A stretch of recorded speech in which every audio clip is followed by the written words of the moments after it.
Michael, Willick. Just to remind people, the city has a standing offer of financial support to any organization who wants to run safe parking. We've I think budgeted up to $200,000, and the idea is that the parking lot itself needs to come free, but we would want to support a program of services available to people if someone would run a safe parking space.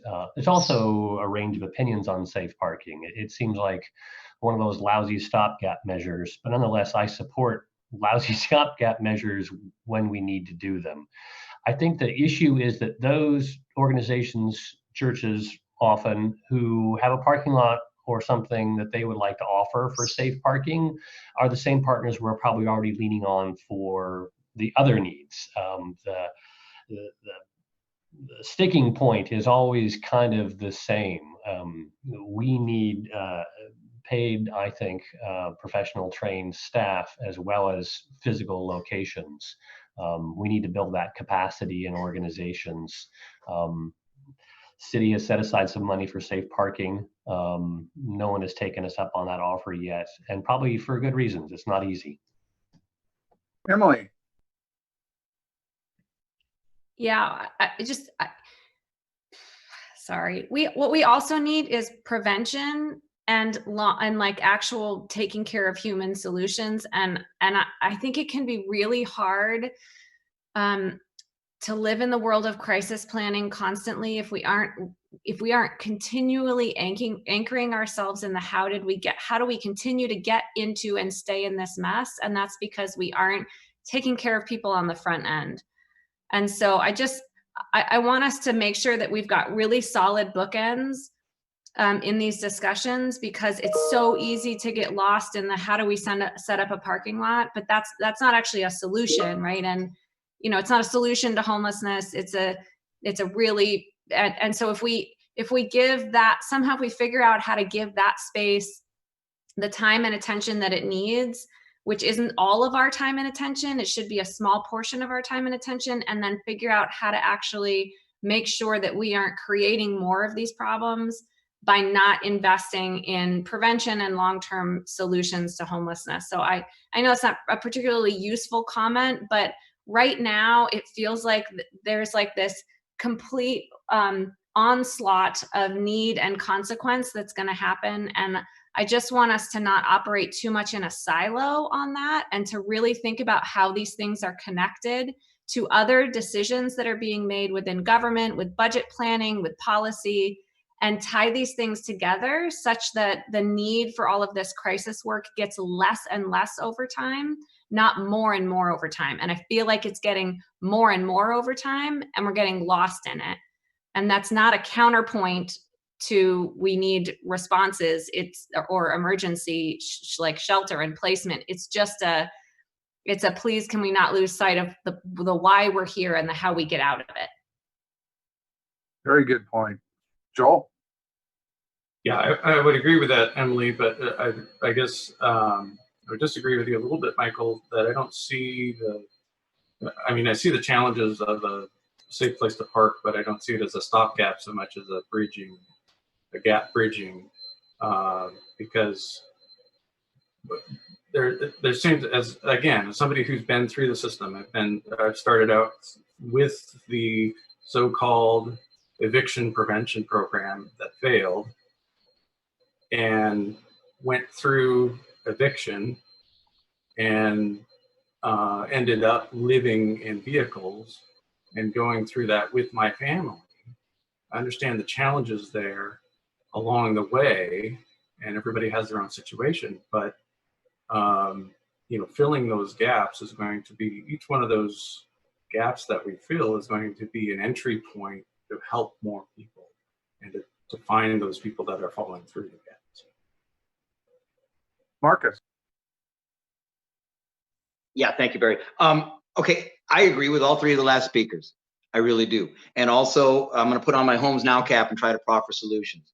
I think that we should, of course, be offering tent encampments immediately, as I spoke of. I think we should be offering parking programs that just like that. I also would like a clarification from Michael what he perceives The program should indeed fit through Sepler's guidelines of the parking program, which means they're in there overnight and then they have to get out every day or something like that, which flies in the face of transforming a program into something like, now HomesNOW cap is on again. Tiny home villages work great, guys. We're in a COVID emergency and it's working great. It's a great way to isolate. It's a great way to shelter. It's a great way to rehabilitate people.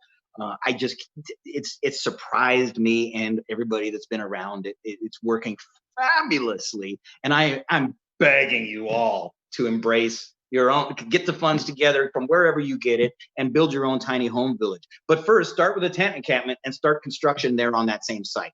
We can do this, and we should be doing this. If we can immediately provide shelter for the people who are on the street right now and taking up the money for cleanups, and takes that 50% of that money and put it over toward this sheltering method and promising by winter to have some construction so that when the snow hits, your tent won't collapse. This is the best thing we could be doing as far as I'm concerned. Hotel stays, I'm sorry, that's a dinosaur and it's just wasting our money. So I'm looking for solutions, and if I toot my own horn, I'm sorry. It just works, guys. Don't shoot the messenger. Please, let's consider all of these things. But yeah, let's embrace these things. They're not stopgap. They transform, and with a promise of better sheltering. We can do it on the same site if we're smart. I agree. Jen, I saw your hand a minute ago. I just wanted to share from our perspective. We're seeing a lot more campers with no place to send them, and I know that it's a stopgap, or I know that it is not what we want to think is the best thing for our community, but there is no safe place to camp, and we as providers don't feel good about asking people to move on. Like, it just does. It feels very counterintuitive to our work to ask someone to leave, even when we know that what they're doing isn't legal or so. What we would like to ask for, I think, as an organization, and I see Emily shaking her head and Bridget, like, we do need a place right now to send people. We need a place that's safe for people to go with their belongings and camp. Yeah.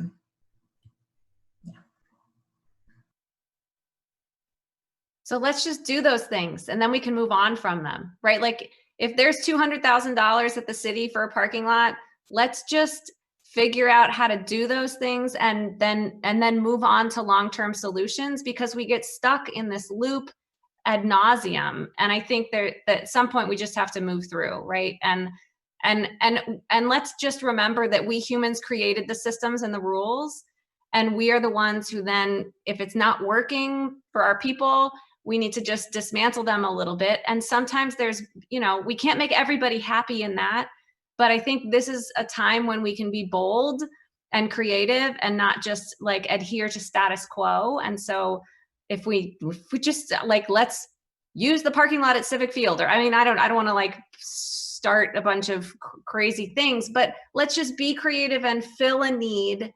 And then we can actually put our energy into something that really matters. And these solutions, like, I'm here to represent families with children. These are not parking lots and tent encampments and motel stays. These are not good options for families with children.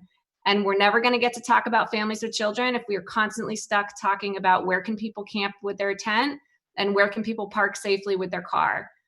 So I want to do those things and then move on to actual solutions that involve prevention and long-term stability for folks. Joel. If I can, I'm totally with you, Emily, and I agree that we need to keep our eye on the goal and not get too bogged down in each individual problem, I guess, along the way. But just sort of anecdotally, as a family with children in that situation, sometimes that is your only option, is to camp.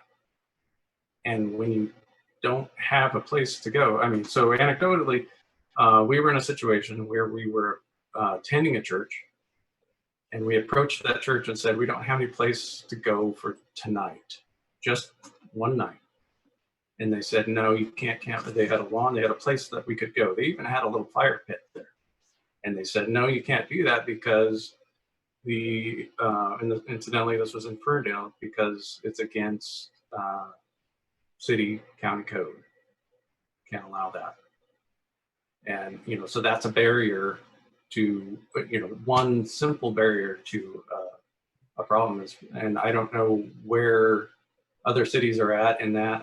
The only one I know of is Mount Vernon passed something that said that churches were able to do that, but as far as I know, no churches have taken them up on that. So again, Michael, back to that, it's, it does have to do with who's going to take you up on that. Rick Sepler. So I hear the impassioned plea, and clearly, I hope you know it resonates with us too at the city. We spend a great deal of time trying to find ways to make things work.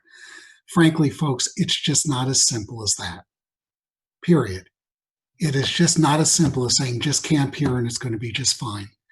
I hear folks assert that folks will get along. HomesNOW had to exit people who couldn't get along. Where did they camp then? It gets more complex. It's not a simplistic solution.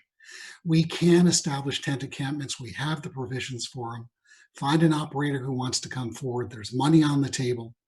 And the challenge that comes up is go to Olympia and look at their mitigation site and ask about the people who are exited there because they can't follow the simple rules of just not harming their neighbors. And where did they go? And how do they camp? And what resources do you put towards it? Folks, I'm willing to go and I'll be your engine to advance things that are practicable. I base that on the experience that others have felt. It's not Sepler's rules. It's the municipal code. And the municipal code, the rules we wrote were based on the best models we could find. If we need to change them, we will. But I don't think it's as manageable as you might think because of the diversity of the population. Clearly, there are some folks who would just get along famously. The folks at HomesNOW, and Marcus will be the first to tell you, Doug too, are carefully screened. Agree not to drink, not to use drugs on site. And if they don't follow the rules, they're exited. That's occurred. When you go, you can't just open the door and say anyone could put your tent there because you're actually folks playing on others. So you need someone there. And putting the burden on volunteers solely to do that is just not sustainable. So I'm happy to put my shoulder to the plow, happy to push forward, happy to support any group that come forward. We always do outreach. We were on the phone this past week with Lehigh, Low Income Housing Institute, to see if they would come to help us in our community with proposals. And I welcome concrete plans that we can act on. I don't want to shortchange your emotion, but I need to acknowledge that God is in the details on this one, and the details are very complex. Okay, we need to wrap this up and get to public comment. So I'm just going to, Marcus, ask you to be brief, and then we're going to do public comment. Unmute. If we're going to be brief, you want me to be brief, then I've got a lot to unpack. So I've got to say this.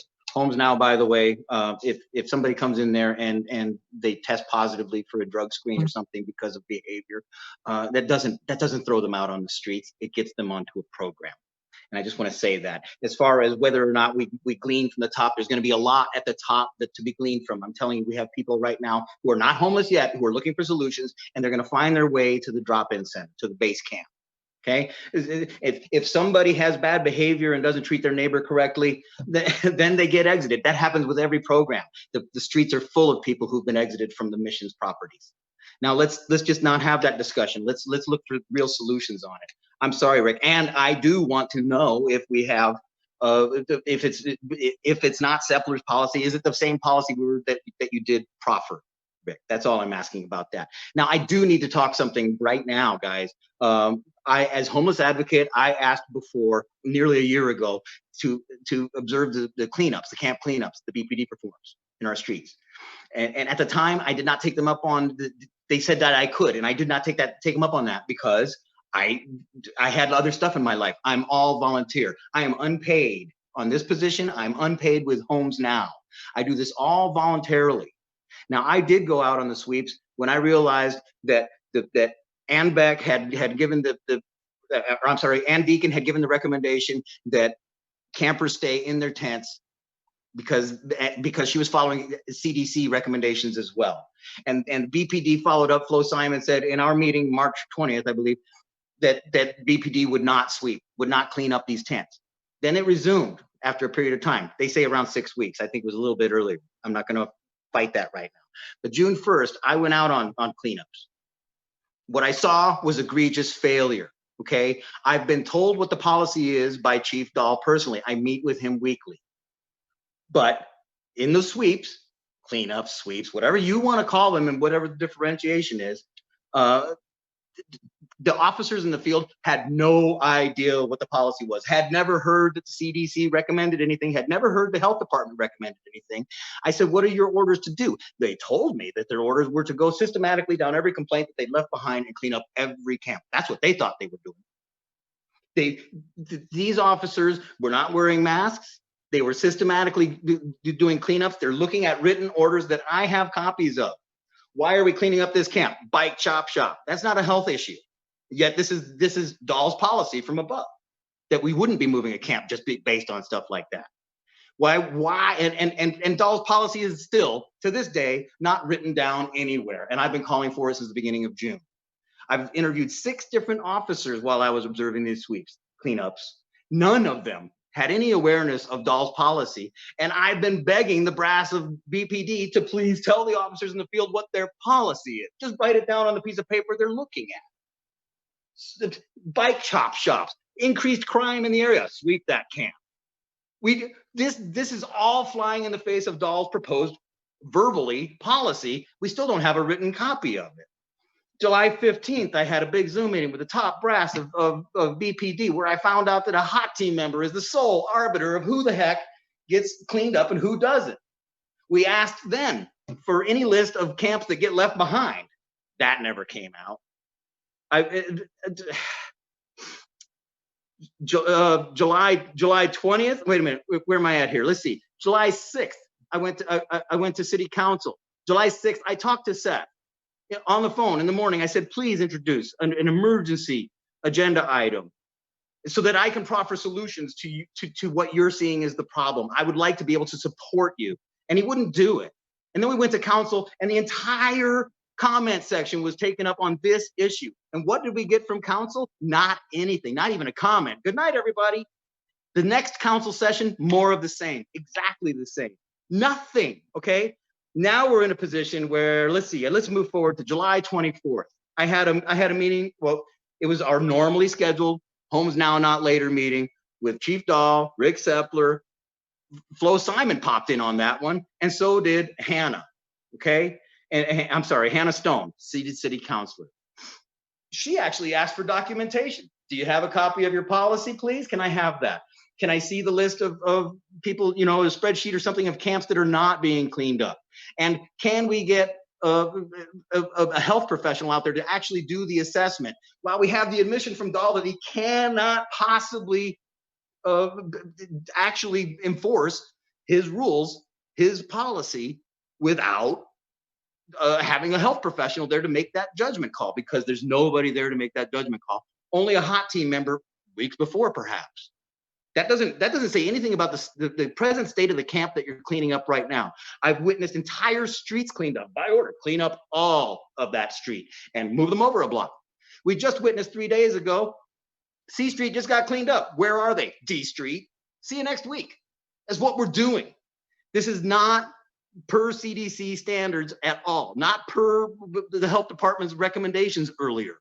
But I can tell you this, that right now, Chief Dahl has told the health department, and this is supposed to be the law of the land. Now, he's told, again, we don't have anything in writing, that Chief Dahl has said that we're following CDC recommendations, and that is their policy. I'm sorry, I haven't seen any of this on paper. Hannah Stone asked for these documents a month ago, a full month ago, and one day, and nothing has come out of them yet. I've received all kinds of great insults and whatever, guys. You know, we got to do better, okay? I used to think that the BPD was a good faith partner with my efforts. When I find myself out in the dark on the streets, trying to help our disenfranchised citizens, I see BPD cruiser go by and I think to myself, hey, they got my back. They know who I am. They see what I'm doing, and they condone it. Now, when I see the BPD in the dark, I'm not sure I feel that way because they're pretty mad at me right now because they refuse to drink the water that I lead them to at the trough. They are operating against their own policy. Marcus, we need to wrap up so the public can weigh in. I know you're passionate about what you're talking about. I appreciate it, but we have a number of people. Great. Thank you for your time, Barry. Thank you for your time, esteemed group. And yeah, tiny home villages, they work for families too. Just make it happen. I'm with Emily. Go. Okay. Barry, one point of order. I need to address something that Marcus brought up about the hot team's role with BPD. Marcus, that is incorrect. I think we have talked about that before. The hot team is not the final arbiter or a decision maker. We do outreach to camps, and we do that. We get a list from BPD in advance of the ones they're going to clean, and we try to help. But again, I just need to make sure for public record that people know the street outreach team does not make the decision of what camps are cleaned. That is not our role. It has never been our role, and it will not be our role. We would really appreciate it, Marcus, if you did not keep repeating that. Thank you. Excuse me. I'm going to let you guys take that up offline. Let Kathy Halka. Not according to the hot team. Please, Kathy, is there anyone in the public that has their hand raised to testify? Yes, if anyone would like to speak during the public comment period, you can raise your hand by clicking the raise hand icon on your computer or dialing *9. We have several people with their hands raised, and I'll start with Doug Gustafson. You guys can hear me, right? Okay. Yeah. Hey, this is Doug, chairman of HomesNOW. First of all, I wanted to let everybody know that Unity Village continues to run smoothly and safely. I also wanted to thank the city for deciding not to shut down Unity Village, and thank you for changing our permit to allow for on-site resident managers. Previously, our permit required a non-resident board member to be on site 24 hours a day. This decision has reduced stress for the staff of HomesNOW and the village. The level of service has also increased as a result, and we expect our rehousing rate to rise as a result of these reforms. As some might know, the weekly unemployment numbers have gone up to past 1 million again this week. As this pandemic drags on, there's going to be more businesses closed, more unemployment, more evictions, and hence more people becoming homeless. I also want to remind the city and the county that we're ready to set up additional sites to house more people. We don't require government money. We don't have paid staff, and to operate Unity Village costs around $1,500 a month. What we need is around 1/4 of an acre of land and basic electric and water hookups to support 20 tiny homes. I invite the city and the county to designate sites where an agency such as HomesNOW or any other agency could apply to help make a bigger dent in this problem. We're only one organization of many, but we're here to help lighten the load of homelessness in Bellingham and Whatcom County. I also wanted to address a statement made by Rick Suppler, planning director of Bellingham, in this meeting. If sites were set up for tent encampments to get upgraded to tiny home villages right away, the campers themselves could be screened like we've screened residents of Unity Village. We won't be able to help every camper, but it just adds up and makes a dent in the problem because there are campers we could help. I also want to say that HomesNOW is sustainable, and we've been sustaining our operations smoothly, even under a pandemic and reduced donations from the public. The village isn't taking a handout, we're giving them a hand up, and they are the ones who sustain their community and cover the cost of their own utilities. That's how we are able to sustain this under this economic climate, and it can be done again. Yes, it's a lot of work even when first setting it up to set the tone, but run smoothly after a time. Yes, things still happen. Yes, some people will have to leave, but most people will get along to a tolerable degree and a better option than the alternative.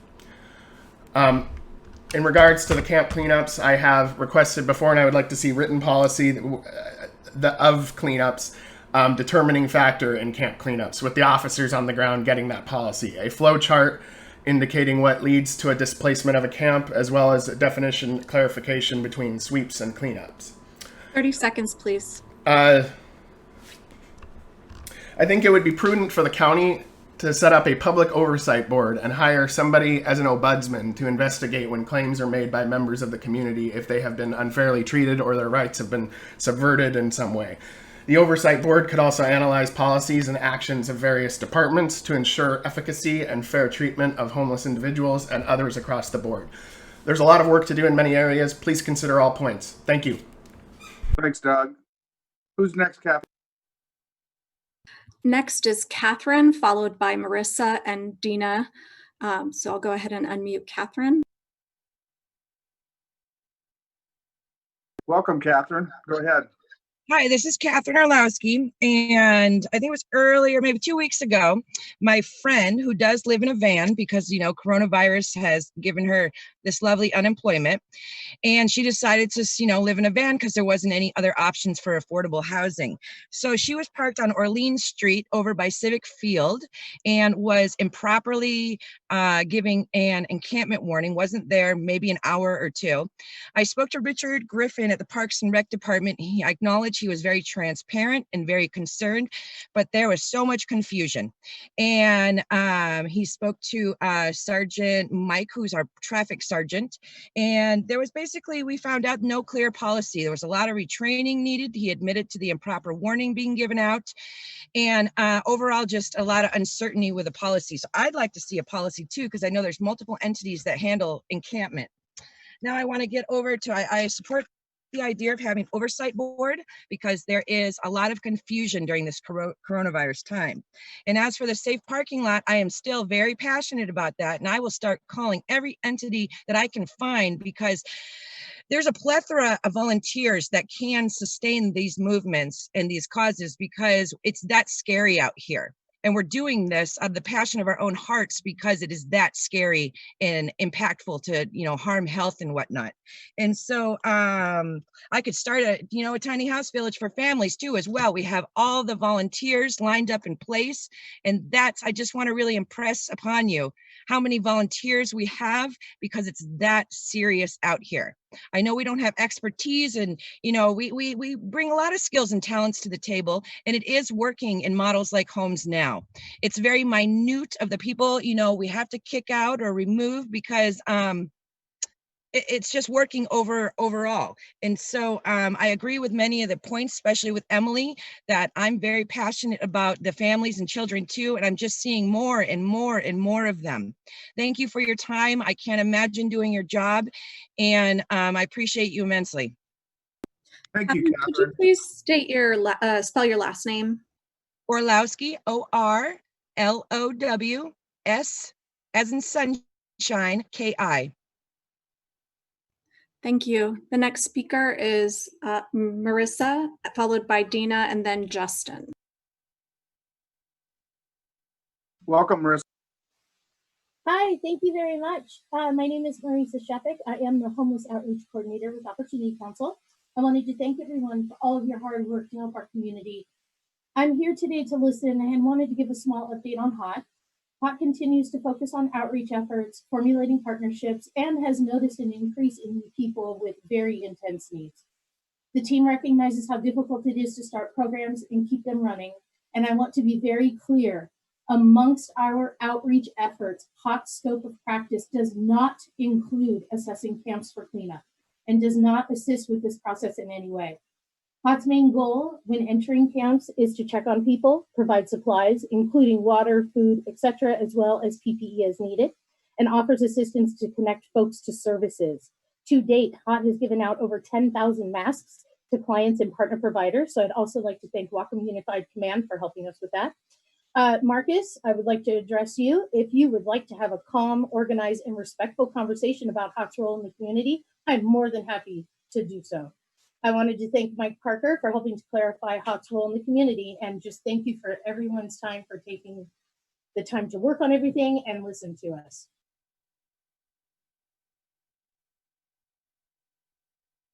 I'll move on to the next speaker is Justin Woodham.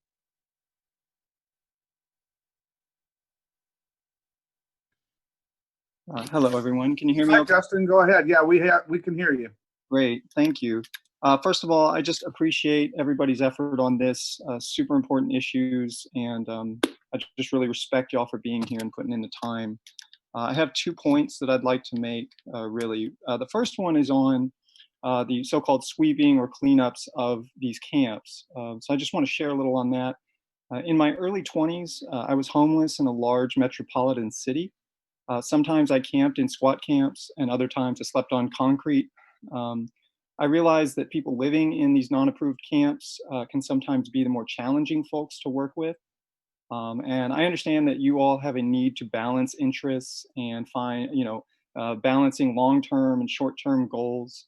But the people that live in these camps, they're real humans. Even without owning property, they are members of our community. Even without owning property, they are mothers, fathers, nephews, nieces.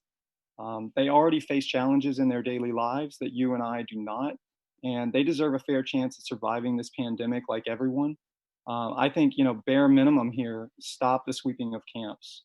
I don't see how we can kick people out of, unused spaces or little used spaces within our community when that's the best they can come up with.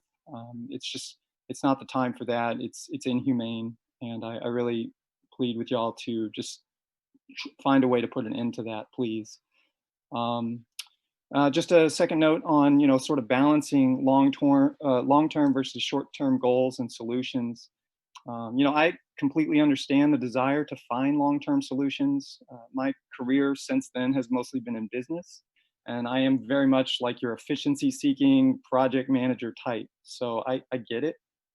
That being said, I think deciding whether to serve long-term versus short-term goals actually, presents as a sort of kind of a slanted view of that question. Again, because the people that are in need of immediate short-term solutions are real people, like every single one of them. So while they may be a smaller portion of the community being served here, and I don't know because I don't know the exact numbers, but every single one of them is a human. They all deserve something, and they need it right away. So, while I totally support looking in long term and trying to get ahead on the curve on that, this is a moral question. This is really, it's not a choice. It's just simply, there are people in this group. They must be served. They must be at least left to stay in place if that's the best they can do. 30 seconds, please. Yeah, so I hope y'all will consider that.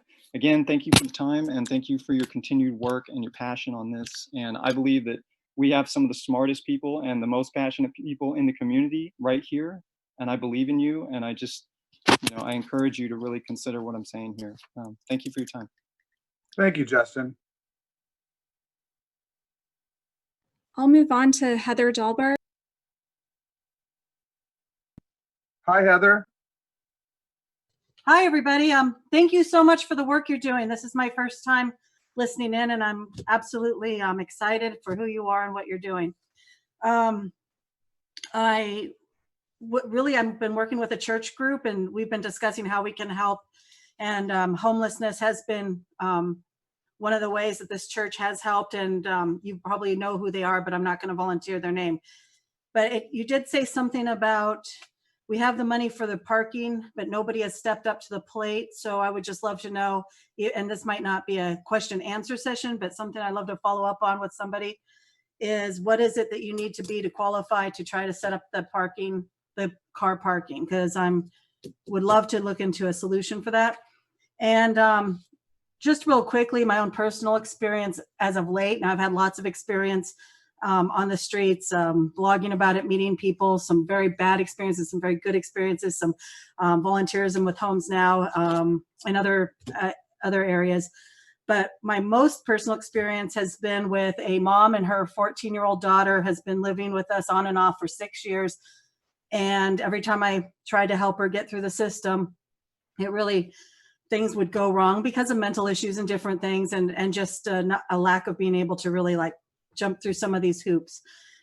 So what recently happened is they have been living with us for 1.5 years, and the kids really needed their own bedrooms back, and it was just becoming a toll on our family. So we asked them to move out and to work with the Opportunity Council, and they left July 5th, and they were supposed to be in housing by 2 weeks. And so camping wouldn't have been so terrible. And now it's been till now, and I'm constantly having to find places where she can stay in a backyard, and nobody wants people in their backyard or going into their bathrooms because of COVID, and it's getting harder and harder. And I haven't seen that there's any money to put her in a hotel room because she's working directly with the people.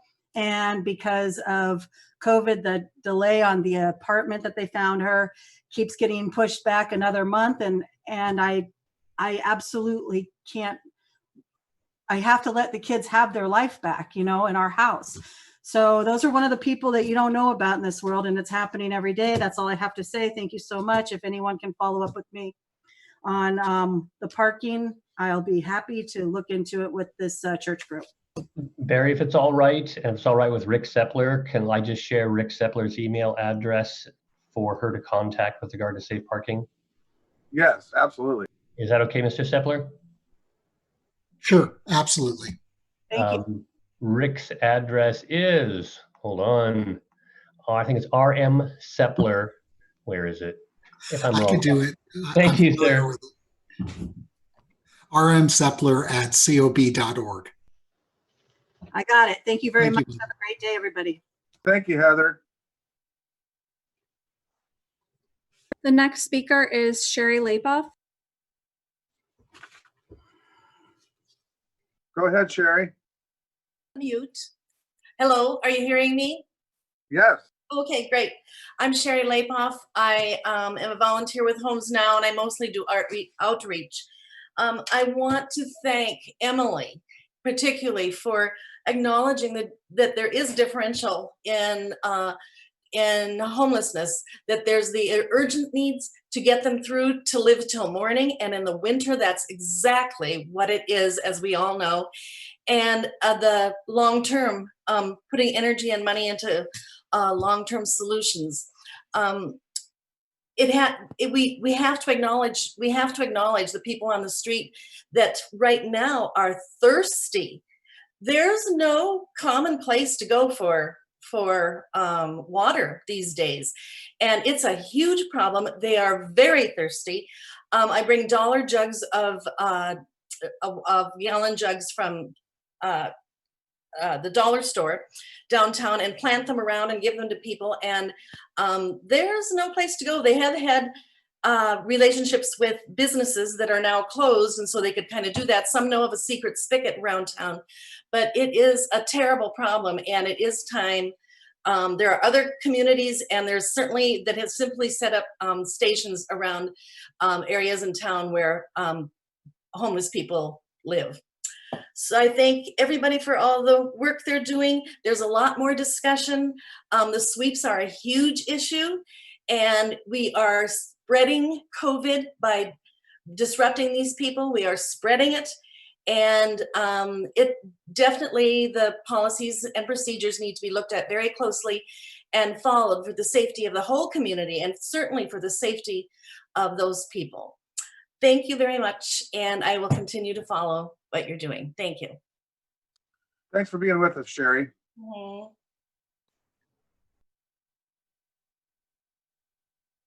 Is there anyone else? There are no other hands raised at this time. Okay, so we're about 17 minutes over. Last comments? Go ahead, Emily.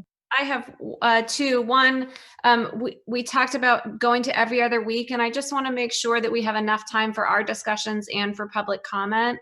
And I'm concerned that an hour isn't enough for that. So if we have an hour for our discussions and then public comment, I will feel better about that. So that's exactly where I was gonna propose, like an hour meeting and then 20 minutes for public comment. And I do have just one other thing that pertains maybe to the agenda, which is like I hear Rick's point about it's not that simple and there's complications. And I just want us to focus on things that that can be actionable. And so if this group is deciding that we must have in our community a safe place to park, and we recognize that will work maybe it'll work for 40 people who are homeless, and maybe it'll work for 20, I don't know, but we know it will work for some people and it won't work for others.